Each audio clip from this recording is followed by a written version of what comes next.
I'm Galen Moomaw, and this is my grace story. I was privileged to have Christian parents. I was carried to the church, into church as a boy. Then as I grew up, my mother particularly began to have a feeling of needing more in-depth Bible study than what we were getting at our church. Particularly, she instigated that we look for a different church, and we found Grace, and in about 8th grade we joined Grace here, and so I've had the privilege of growing up here in Grace, seeing my children grow up, and my grandchildren. Probably one of my favorite stories is walking down the hall here at church, and up behind me comes a small voice that says, "Hi, Grandpa." That tells me my children were faithful in teaching the Word. Their children are now growing up in the Lord, and these children are now raising children in the teaching of the Word.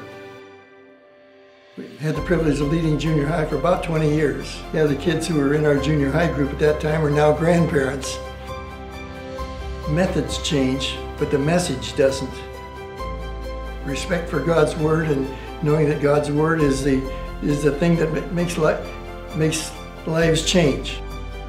Hard to think that I can look back 80 years nearly, but God has been good.